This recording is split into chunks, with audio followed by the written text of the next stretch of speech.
Okay, we are recording. Pete, how are you today? I'm good, Stu. Thank you for asking, and it's lovely to be speaking with you. Oh, thanks, mate. Thanks, mate. Where are you today? I'm in my home in Donegal, which is a place, it's Elsinore House, and it is just about 10 minutes north of Derry, London Derry. So good they named it twice. Looks like you got the sunshine there as well. No, I wish. It's just that the light's behind me, so it's giving me a godlike appearance, but don't. Love it. Love it. Well, look, Pete, let's kick off your playlist, and I'm going to ask you to tell me the song that you regard as having the greatest ever intro, please. Unbelievable. And thank you for asking these great questions. It has to be Bohemian Rhapsody by Queen. And the reason I say that is because up until that point, up until I heard that record when it came out, I used to listen to my dad's record collection. I didn't have an older brother or sister. I just listened to what dad played. Now, dad was a country and western nut. I mean, all in. Stetson, tassels, the lot. But in fact, my first gig was Johnny Cash when I was 10 years old in Wow. 1976 at the Opera Hall in Belfast.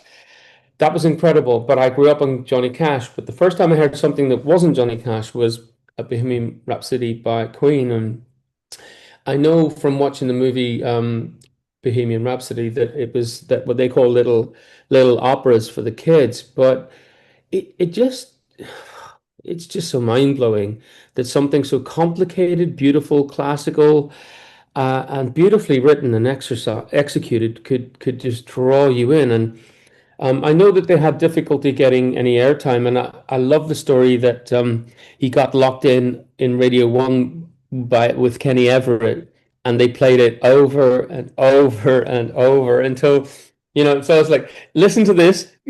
I'll punish you until you get it. You're gonna get it, okay? I'm gonna punch it in like you punch in information into an old style computer.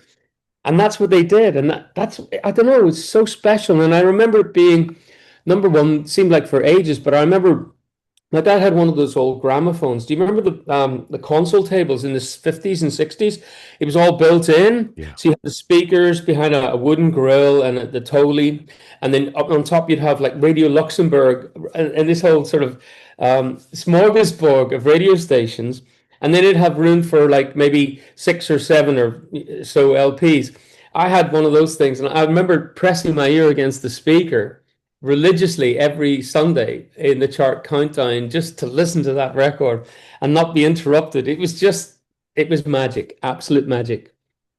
I want to ask you a little bit about intros as well, because as you know, as an artist and as a songwriter, um, I think if someone was to take Bohemian Rhapsody to a record label and go, "We've got this song, we think it's a hit," I think the label would be like, "Seriously, like, Yeah, it's 5 minutes too long. I know. It Yes. doesn't start with the chorus." And in the world that we live in now, where you know apps like TikTok and such are now being used and to market music, and it feels that attention spans are getting tighter and tighter, and Yeah. so many sort of pop records now are being made, starting with a chorus, to a very, very almost like a scientific formula that's going to fit with an algorithm. And do you think like any of these sort of changes in how people are getting their music now, does any of it ever sort of filter through into your creative process? Hmm, not so. I grew up in Ireland, so my exposure to music came not just from my dad's gramophone, but we used to sing old rebel songs and what you'd call traditional songs in the car on the way home. So they lived orally, and they didn't have that confirmation. Don't forget that the only reason why we listen to 3 minutes is because of the size that jukeboxes could handle in the 50s and 60s. So the length of the format, I'll come down on the side of people's attention span. Like all of us, we are human beings and we want to connect. How we connect, for how long we connect, has changed and ebbed and flowed.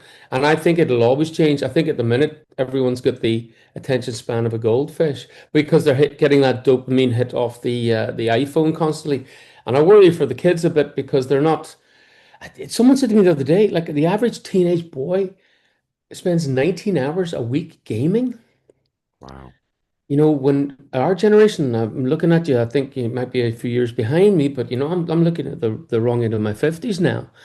And I remember we only came home when we felt hungry or we got injured, you know, Yeah. and that's where we're at. That might be just the ebb and flow of all of that stuff. That's what that might be. I don't think we're all going down that path and that forever it's going to get worse. It might be just part of the ebb and flow.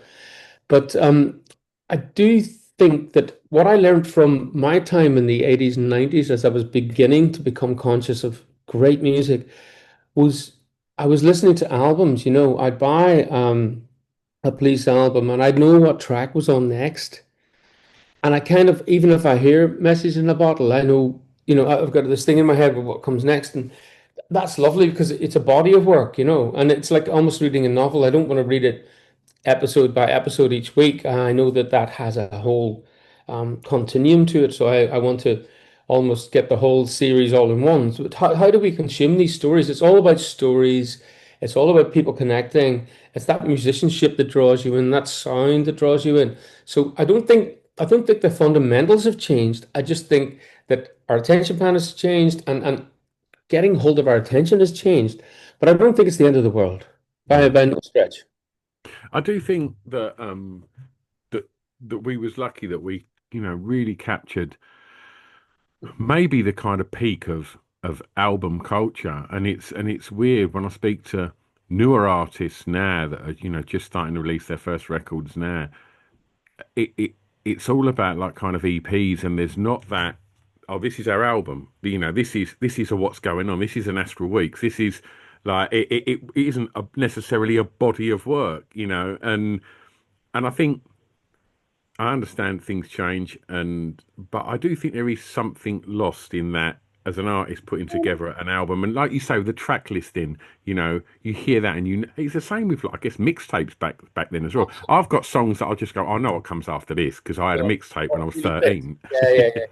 Yeah. But look, I'm coming down the side on the fence almost, just thinking like I'm now beginning to think it's always changed. And don't forget before now what was his name? Old Blue Eyes put down the first album, the first long player. It was what's his name? Did my Sinatra. Sinatra? Wasn't he the first one to have a long playing record at 33? Before that was a 78. Remember? Yeah, yeah, yeah. So 78s were like delivering a 3 minute pop song at that RPM, the revs Mm. per minute. And then we got down to 45, and that's what we saw in the jukeboxes. But he was one of the first one to put, five jukebox moments on one side and five on the other. And they extended the format up to 12 inches.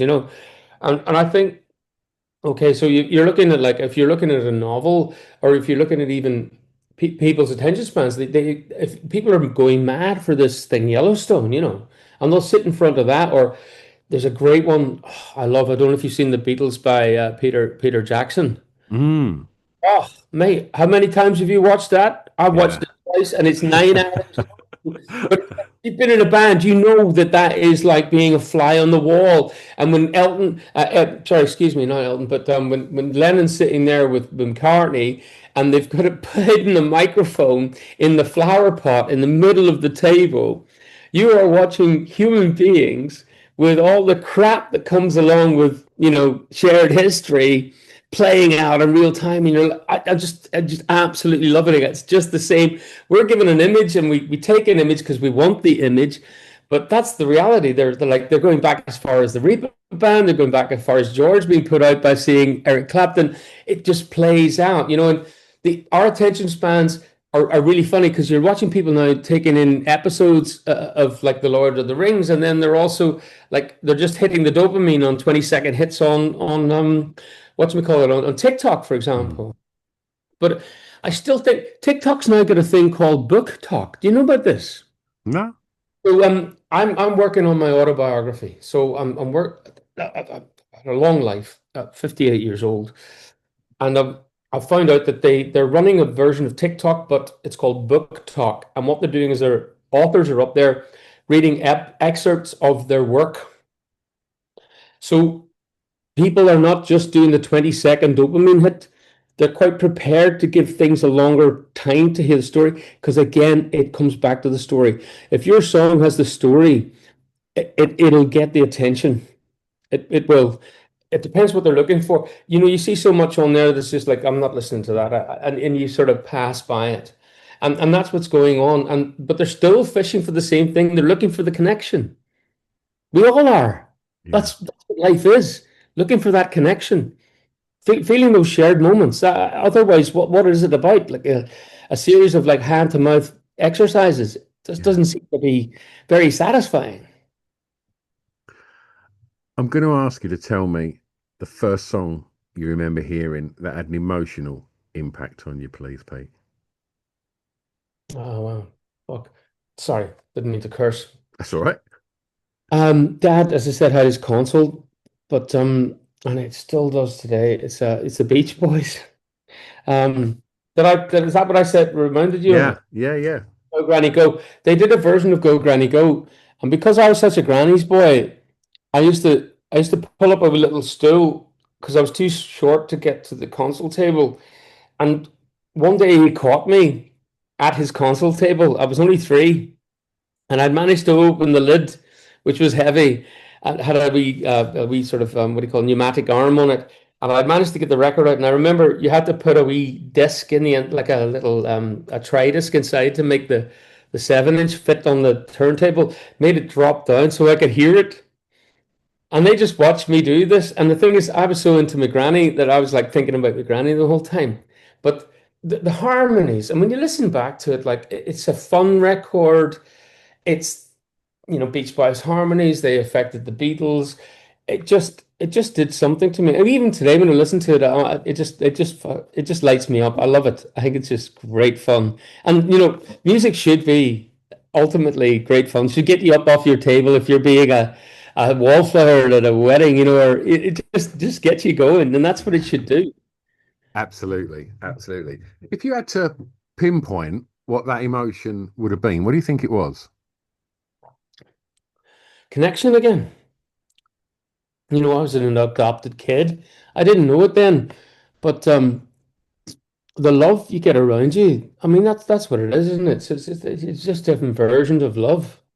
Yeah, absolutely, absolutely.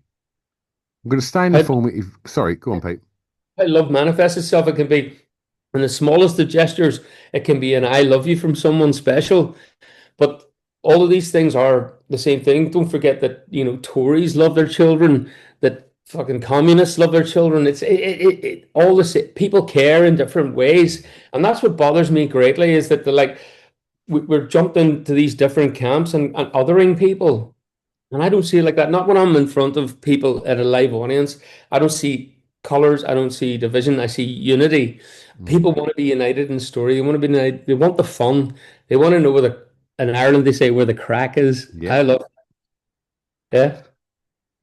You sure Tories love their kids? I don't think so. I think no, but they get to be old, they go to Eton. What can I say? And then they run the country. And then they pick metal knives. And then they chop them all to bits. I think the Russians love their children too. Isn't that a thing now? Well, look, let's stay in the formative years, and for the next track, I'm going to ask you to tell me about the song that reminds you of your time at school, please, mate. Was that the police one? Mm. Yeah, I mean, it's unfair to even have to pin it down, but there were so many. Everyone would show up in school on a Monday, and I was in the art college, excuse me, not the art college, but the art department. So I got to stage age 15, 16. We had our own kettle. You don't have a kettle at school, but we did. And so we were up there, and Damien Duffy would turn up and he'd have a Depeche Mode album under his arm, and everyone was sniffing around like, what the hell is this? And we were looking at, we couldn't play it because we didn't have a record player.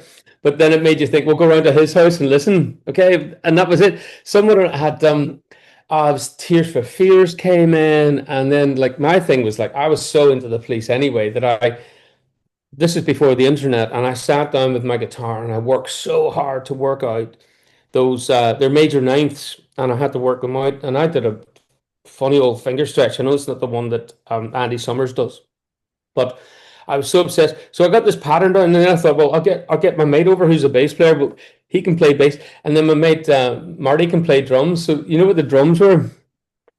My mum's basin from the sink turned upside down with a tea towel over it, and my dad's drumsticks. That's what the drums were, right? And the bass was placed against the kitchen cabinet, so it would amplify it. And I just had an acoustic. And my God, we were trying. I couldn't be more than 9 or 10, but this is what we wanted. We wanted it. You loved it so much. If you were a musician, you just wanted to hold it in your hands Yeah. and play around it and feel it and understand it and occupy it. Yeah. I love that, and I love the fact that your friend's first ventures into like picking up a bass or picking up some drumsticks. Right, what you've got to do, you've basically got to play like probably the greatest drummer to ever do it, Get that. and also you got to try and work out that bass line, which is not going to be easy to play. And nothing's on the one like the melody. It's just like it's on the off, and you're going, no, it's like you turn into dubber dubber dubber dar. So you're like the trogs working out the drum part. Absolutely, and then it's like, oh, and also once you've got the drums down, somehow he's playing another whole track of hi-hats. I don't even know how he does that. He didn't have hi-hats, but no, all he had, he had the drum, the floor, his foot on the floor, and the snare was the upside down, but it's funny, isn't it? Because again, it's that connection. It's like, what do? You emulate your heroes. You go out and back then it was like Japs and Americans, or we played all sorts of stuff because we had police walking the street. We'd young British soldiers who couldn't have been more than 17. I had an action man. I went up to him one day, and this fellow was in the corner, and he was standing, keeping a low profile. I walked over to him, and it was the action man, and I said, "Would he see this?" And I showed him, and my action man had not a much, I don't know what it was, an arm lighter, an AK-47. I can't remember what it was. And he was like, "That's nothing, mate." And he just popped this cassette out of his gun and showed us these shiny brass bullets. And we all leaned in like kids going, "Oh my God, look at that. The real deal." This kid couldn't have been more than 17 or 18. Do you know what? But he made an impression on me because he wasn't the other ones or the enemy or stuff. And I think that's what it's all about. It's all about a connection with people. They're human beings, man.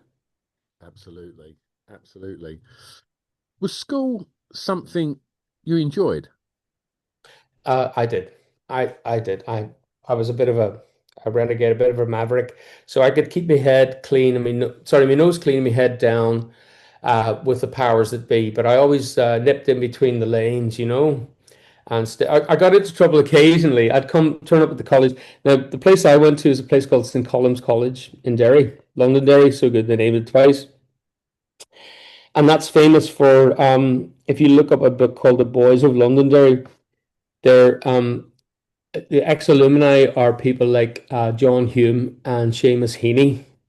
They were all ex-alumni, and we were taught by ex-Christian brothers. And these guys were heavy dudes. Some of them had written the manuals on English to Gaelic and all that sort of stuff. So we really got. My English teacher was a man called Peter Mullen, who went to school with Seamus Heaney. So when he taught Heaney, Heaney came alive to me in a way I can't even explain because I just he talked about the economy of words, and he talked about not just the choice of words, not Proustian waffle, but like the economy of words, which could have maximum impact, and the syntax and the gaps between. The space between was as important as the actual the guttural, the cutting words themselves. And you know what? That's brilliant if you're writing songs. That's the stuff you need because you have to get a maximum amount of information across in a very short period of time. And so when it comes to things like you're the best thing, what's great to me about that is that I was quite happy to let the space happen between the lines rather than keep packing them. And I really struggle with rap for very many reasons, one of which is it's got no melody, but it's so fast that I haven't got the time to process what's being said. So that's just a personal thing, it's not for anyone. My kids can do rap like Eminem on several Red Bulls, but Personally, I'm from another era, and I have to understand that I'm a bit slower, you know. I mean, you touched on being, very young and messing around, trying to play police records and stuff. Did you know what you wanted to be when you was at school? I was going to be an artist. I had a good hand when it came to painting and drawing, and a lot of the kids would put me forward for that. In fact, some of the bullies would get me to finish their artwork, and it was one of my ways of putting some cachet into the protect me in the playground bank, right? So amazing times, and now like everyone's cotton wooled, and there's assistants hovering over everybody. Kids don't have a chance to work this stuff out. But no, I did that. I thought that that's where I would go. But there's a Brian told me about Gödel, Escher, and Bach, and he said that there's a great connection between mathematics, art, and music. And for me, my maths is terrible. My art's good. My music's better. And I didn't know Stu until I later on I met my natural mother when I was 21, and she was the lead singer in a band called the Marines in 1965, and she was newly pregnant with me in 1966. I was born on the 30th of August 66, but her boyfriend in the band was the musical director, the trombone and the guitar player.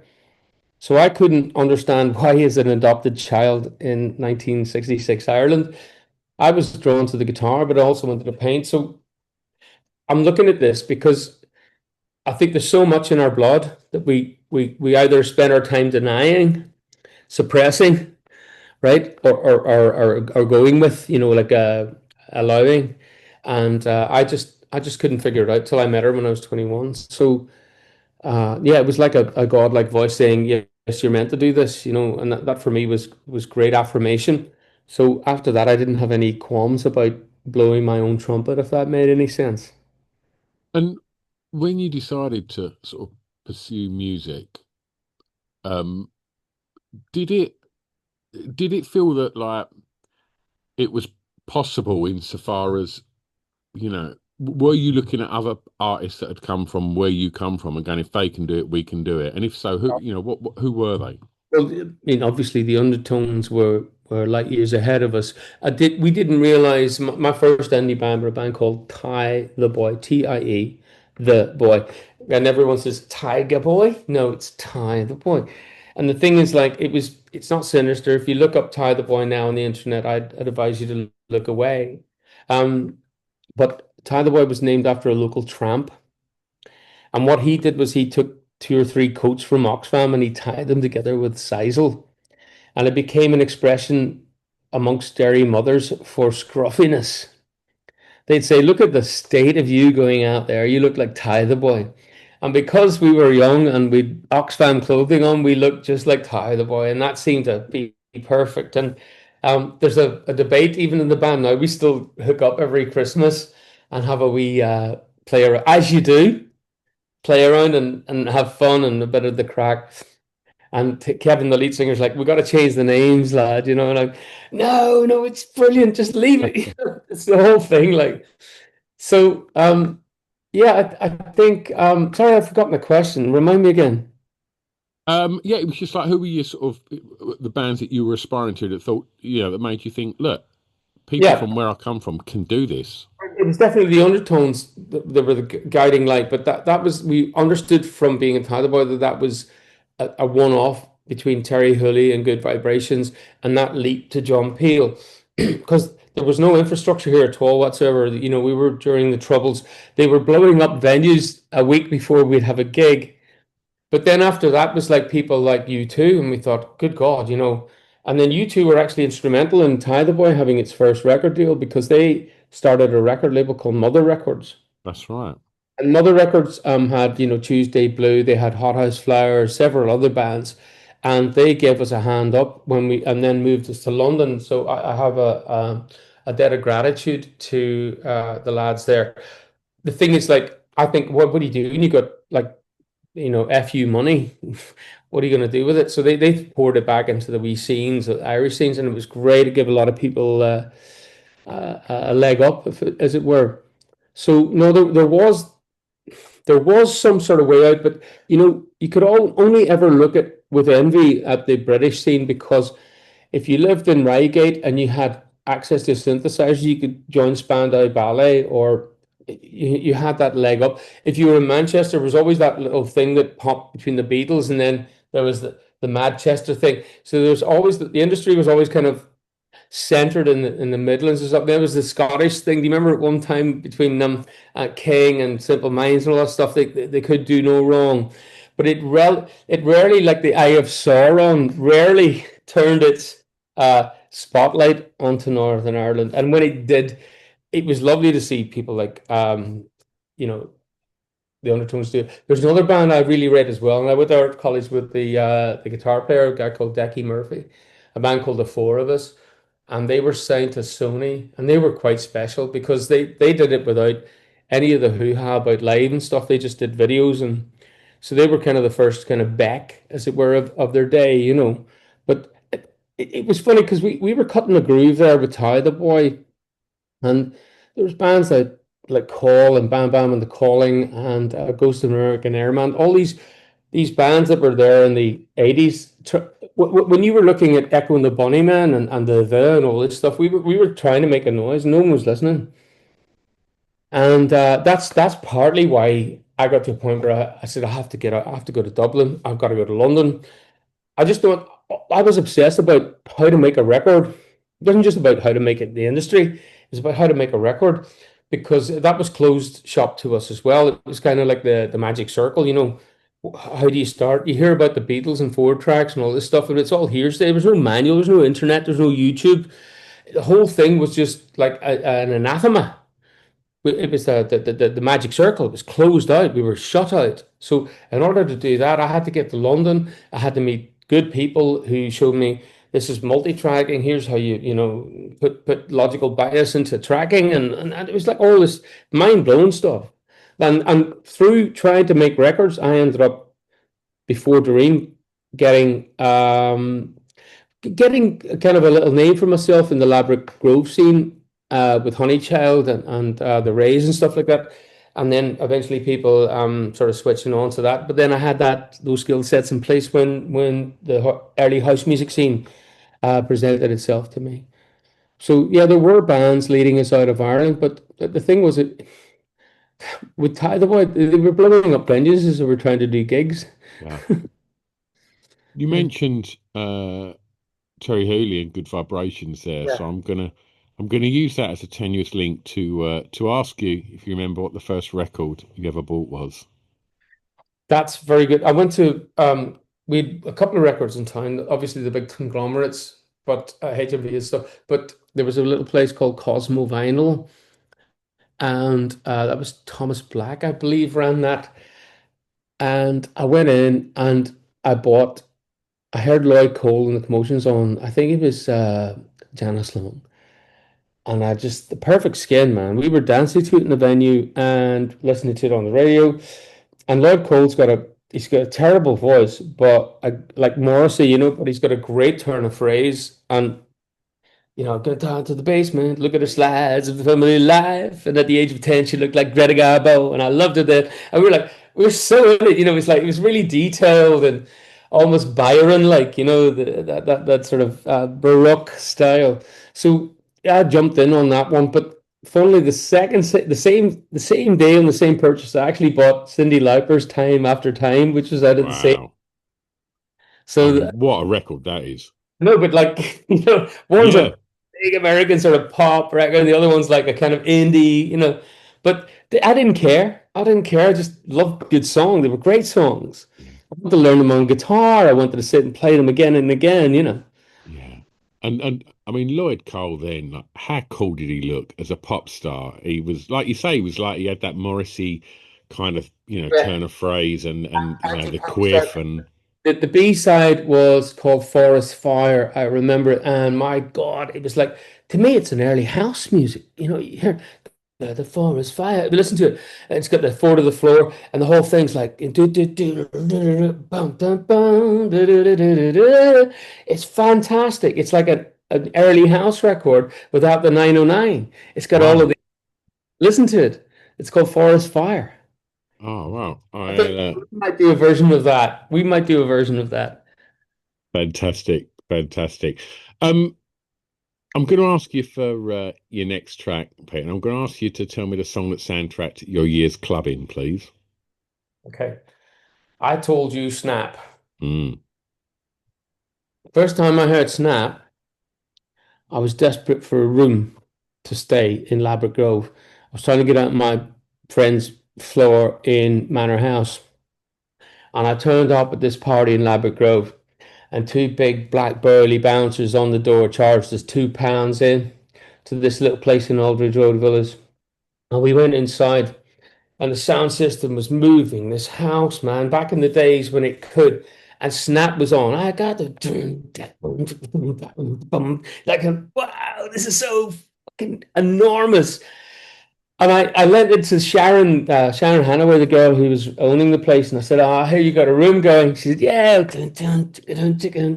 I said, "Yeah, I'd love a room." She said, "You're standing in it, you know." I said, "Yeah, I'll have it, 30 quid a week, right?" But the sound system was on either side of the thing. I said, "That's really clever charging people in." She went, "What?" She said, "Charge, She said, "Why not charging people in?" Went out to the front door and the two fucking bouncers had disappeared. Welcome to Ladbroke Grove. And that was, Oh, that's fucking genius. it's just Ladbroke Grove, man. They're just like, they're on it. We've done enough now. We've got enough for the fucking pub. We're off. Oh, love it.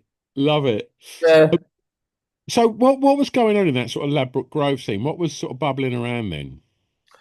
It was strange because the scene itself was like so there was the gold pub. You remember that one? You had to do the speakeasy and then the Lonsdale and all these the William the Fourth and stuff. That was all happening, but everyone was really clubbing in town, and then they were popping out to the back to the bars, or they go to the bars first and then out to the Tabernacle and stuff. So it was all kind of it was a real sort of soup, and I just think it was just a great time for us because everyone after the sort of early 90s, everyone disappeared to East London where it was cheaper. There's a great expression. You'll love this. Artisans are the shock troops for developers, right? And what you have is like you give them like a little, cut them a little line, I mean, what I mean is like give them some cheap property and you get this kind of buzz going on. And then once you got cachet, you can have artisan quarter, right? So that's what we had. We were given that little sort of gift of time before the bankers moved in, before the trust fund kids just turned it on its head and started shutting it down. But back then it was really like it was the front line. So everything was going on, it was just sort of the culture was great. I remember sort of being in Ty the Boy, the indie band, and then finding out about Jamaican when reggae when they were doing the sort of sound systems at Carnival, the food, everyone sort of just rubbing, everyone rubbed along. We've been kind of rubbed up against each other now recently, and I don't get it because everyone was fine. There was less division there. No one was dividing us.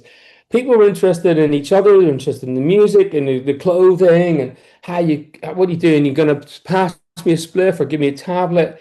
It was all kind of a bit more, integrated. And now the forces of division are trying to push people apart.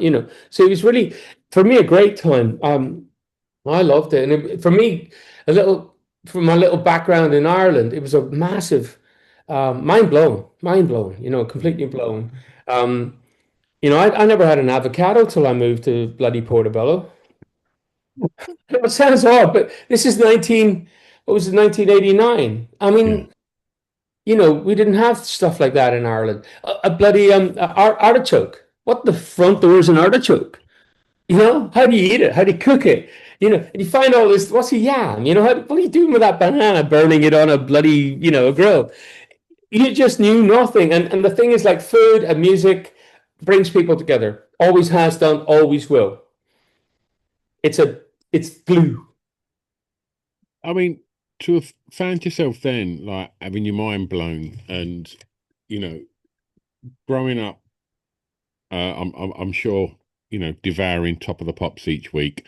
Um, how did it feel to? Oh, hang on, my video's just disappeared there. There we go. How did it feel to all of a sudden find yourself as a legit pop star and being on Top of the Pops? I mean, if your mind's blown at a yam, I mean, No, no, no, you don't understand.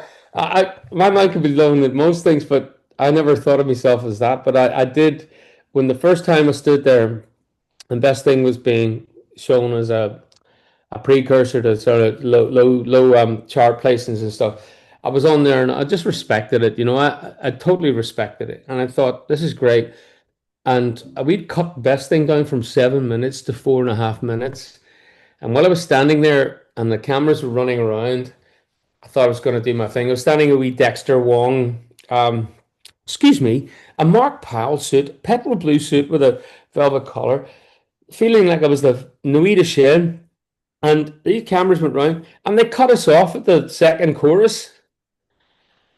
And I was like, I spent my entire life trying to be here. And you've just literally slapped me in the face with a big halibut. And I had a choice. I had a choice to go diva or bite me lip. So guess what I did? you tell me. I bit my lip. I let it go, And that's what it was. So and I've never done the diva thing. I've dropped. I used to drop drop kick, those early mobile phones across the rehearsal rooms because no one could get through to me or the thing would cut off. And I've had my moments, but no, no. I just no. I loved it. Loved what we did. Loved what we got there, and loved how people felt what we were feeling because it was just joy. It was just there was no. I was just reflecting back the joy that I got off the dance floor. That's all. And there's better artists than us, Stu. You look at your Radioheads and you look at your Underworlds and no, they're brilliant. They're just intrinsically fucking can't get my head around them. Brilliant, but we're not that. We're just a couple of blokes, and we just love a laugh when we're working, and it comes out in the music, and we like the joy and the good time. We're more towards chic than we are trying to be, the Logic song or any of that sort of stuff. You know what I mean? It's like there's kind of this panoply of like, you know, sort of simpletons versus the intellectuals. We're towards the simpletons. But it's all about connection, to quote you, mate. No, no, it is. Come on. I mean, what else is there? If you don't go for a story or then what are you? I mean, I can't switch off to this stuff. I want to identify. That's why I'm here, I think. And that's when someone's story just speaks to you. Just you're like you said, you're emotionally floored, or you're driven to just get up off your chair and dance. I mean, that's the best bit of humans. Absolutely. Okay, we've done clubbing. Let's take you home. I'm going to ask you to tell me for your next track a favourite artist from your home county. Yeah, it has to be. I grew up with you too. I saw them play in Croke Park in Dublin in 1983, 84, and the bill was amazing. You love this. There was U2 were headlining. They were supported by Eurythmics, who were supported by Simple Minds, who were supported by Big Country, and there was like I think it was Steel Pulse and a couple of a band, a couple of other local bands on. But my God, we got that for £16, including the coach to get us the 5 hours down from Derry to Dublin, and it was a drag. Fuck. Yeah, yeah, and like the whole day, and it was a beautiful day. The sun was out. Unusually for Ireland, the sun was out, and I remember Annie Lennox having a word with the crowd because there was a few people crushed at the front, and I was so close. I could almost smell her perfume, and like I was like, oh God, if she only knew it was me here. So, and then I watched them. They did a couple of songs together, but you 2 have got this. I know he's got religious leanings, Bono, and I don't agree with him in his position with Israel. But and I know he's a mouth, but so are bloody what do you call them? Kneecap. Mouthy bloody musicians have been around my whole life. There's no change there. But actually, when they wrote one, I thought that's probably one of the best, most beautiful songs I've ever heard. You know, we are one when we're one. There's no, they've got us fighting over minute differences like the bloody Lilliputians over which end of an egg, but we're one. You know, and I know that's a religious thing, but it's not a communist thing. It's just a religious thing spiritually and on a human journey. That's what we are. And I heard the story about they were working on the album, something was happening, but they ended up going next door to record this because it just took over the session. And I know what that's like because you have to follow that instinct. So they abandoned what they were doing and immediately went in and put this idea down, you know, one love, you know. Oh my God. I suppose it's probably the best. I think it's probably the best thing they've ever done. I would, I would agree. I mean, they're a ridiculous band. The amount of I know. output they've done, and Streets Have No Name is a pretty fucking incredible record. Uh, but for me, there's something about one that I just think it felt to me that It's I actually th that was the last incredible record they made. They've made good music since, but that I just think, where'd you go from that? That line, you asked me to enter and then you made me crawl and I can't keep holding on to what you got when all you got is hurt. The way he sings that, yeah. like it's going to be the last thing he's ever going to sing. Fucking incredible. And I know they get a load of shit, like, and essentially he gets a load of shit. So does shit because he's really mouthy, but so do you know, your man villain now and all the rest. Opinionated musicians are nothing new, but you know, if you listen to the per band, they have to put up with them. If you listen to Alan, he has to put up with me. I'm in a band with people with left and right views. I don't care. Ultimately, they're my friends, and I will talk about stuff, and we'll get pissed off about stuff, and we'll get wound up with stuff. But we're interested in still making music together at the end of the day, and I think that's what's important. That's what one is about. Like it's one love, you know. You, you have to celebrate these differences, and you have to also see the shades, not be kind of like binary. There's so much detail and light and shade of arguments and stuff that shouldn't be thrown out. You don't throw the baby out with the bathwater. Do you know what I mean? And Absolutely. I think the best form of argument is counter argument. It's not censorship, and we're heading towards a society using draconian laws against freedom of speech. It's just all the wrong way to go. But when you listen to songs like that, it gives you hope for the future. Absolutely. Absolutely. It's your last track, mate, and I'm going to ask you now to tell me basically a track that you think many may not know that you would like them to go and listen to.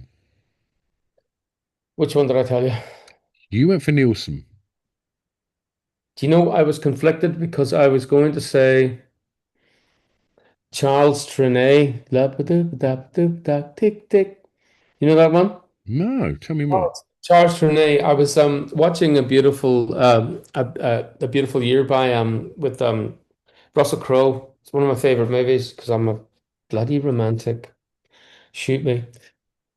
But it has Charles Trenet. Now, Charles Trenet was seen as a collaborator by the French after World War II, insofar as he did entertain the German troops. But he was, before that, he was a darling.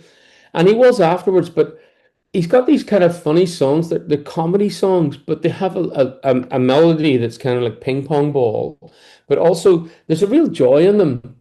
And that was one of my things. But to come back to Nielsen.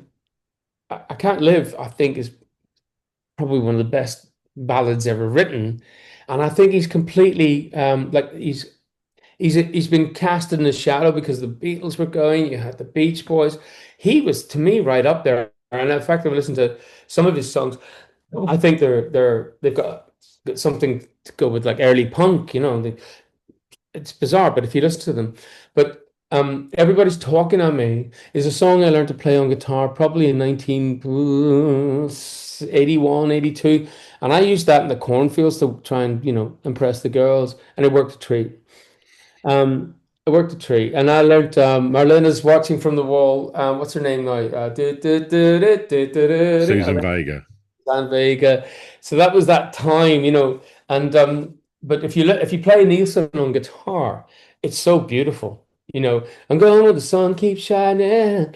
It's got that little positive message as well. It's like, and sometimes, when people talk to you, do you know how you zone out and you go off on a fantasy tangent? I think that's nailed human nature right on the head. They're all talking at me. I can't hear the word they're saying. It's all like talking heads, that whole thing as well. So that's why I like it, because that was the first time it made me think about why like Charlie Brown, I stopped listening to my parents' voice. Absolutely. I even though, he sings about, the sunshine in that record, as soon as that track starts, Yeah, there's a just a really nice sense of warmth about it. that's I right. don't know if it's the production or what, but it just sounds warm No, and you're absolutely right. It's got a Californian kind of sunshine about it. If you massive. listen to, um, you know, uh, Glenn Campbell, and he's talking about, by the time I get to Phoenix, she'll be rising. It's got that thing that they had then. I can't recreate that. These are Yeah. major sevenths and they, diminished set, and they just do this thing that people don't do now because there's about 20 chords in that. Modern pop music's got three and four. That's Pretty. so interesting that you say that because and you mentioned Glenn Campbell because that feeling I get when I hear everybody talking is exactly what I get from Wichita Lineman. Like, Have you played that on the guitar? You know how detailed that is? Jimmy Webb designed that song to appeal to Glenn Campbell. I mean, he pursued him like a stalker. yeah, And the Webb brothers were here, and I read Jimmy Webb's book on songwriting, which I much prefer to an autobiography. Maybe I should make my autobiography about songwriting rather than all the and then this happened, because ultimately that's how you can kind of really get to know someone, where their head's at. But he pursued Glenn Campbell with the songs, and it wasn't Wichita Lineman. He started out, he didn't he do up, Galveston. no, up and away, Yeah, yeah, yeah. beautiful balloon, which is based on an old kind of Victorian era phrase. And he got that with it wasn't the Mamas and Papas, it was something like that. And then he went from that to do something else, but he became a jobbing songwriter. And then the Webb brothers came to Ladbroke Grove when I was there in the late 90s, early 2000s. And I was blown away because they were brilliant, obviously, because they're like Jimmy Webb's progeny, excuse me, not prodigy. Um, so yeah, look, there's nothing missing in songwriting. It's all kind of, I think, ebbs and flows back to what we started talking about. We're at a phase now where the attention span's slower, the three chords and the true things, the kind of nugget, and it's just short attention spans. Maybe we'll get to a stage where it kind of opens up, because in classical music, we have a thing called through composition. So if you listen to Eric Satie or any of the classical composers, they take a riff and they develop that. If you listen to Adagio for strings, that's an opus. It goes for 8, 10 minutes, and the riff develops. And we've kind of lost something there, as you say, in the attention span. But if the riff's so beautiful and the strings are so wonderful and warm, as you say, it'll draw us in. And I think that that's maybe something that we'll get back to. Absolutely. Well, we've been speaking about everybody else's music. We haven't spoke about what you're up to. What's happening? We've got a new album out. Alan and I, we're 30 years down the line, and we're long in the tooth, and we're good together, and we're like solid. Our writing partnership has blossomed. Alan wasn't a writer when I met him, he was a DJ. And then by the time we've done our third album, he started working on some song ideas with me. I didn't realize the guy had a degree in English, whatever that means. But when it came, I struggled with the lyrics. So I was batting stuff off him. He was like, he's giving table tennis, man. He's coming back with some fast, sharp moves. And I go, all right, okay. And some real interaction there. And this album now we've written completely together. And it's like this sort of pinnacle of our writing thing. And we're not afraid of each other. We trust each other, but we also take the piss out of each other minute to minute. And I think that that's great. It's the dynamic of that squeezed into this record. And so we don't hate each other, unlike, Rumours and Fleetwood Mac. There's a bit of love there, but there's this healthy little bit of what's the word for rivalry Yeah. match. I'm not going to bring smoke to blow where it shouldn't go. And so, what can people expect from the record? It's it covers a lot of ground. Don't expect Ream to be things can be better and you're the best thing, because even on the first album it wasn't. And I don't want to pick up an album and think, oh, like Max Martin, I've just written Hit Me Baby One More Time 10 times over. I don't do that. I don't want Alan to do that either. I don't want people to expect that. We've never repeated ourselves. And we try and find an avenue and an angle. And our roots and our love is in house music. So we use loops and we use repetitive things, little snippets that we find, but it's ultimately down to the song. So for example, in things like Tell Me to My Face, that's kind of like old school, like 80s Luther Vandross meets like, Air. And then we've got stuff that's over there with like Talk Talk. My Talk Talk fanboy put my hat on when we wrote Famous for Nothing. It just sounds like, the band to me. And so we'll be Magpie like that. Not like Take That Magpie, but Magpie nonetheless. So we're robbing different genres and influences to make something we think is a great smorgasbord. Yeah, yeah. Oh, if you're gonna rip something from someone, Talk. That's a good place to start.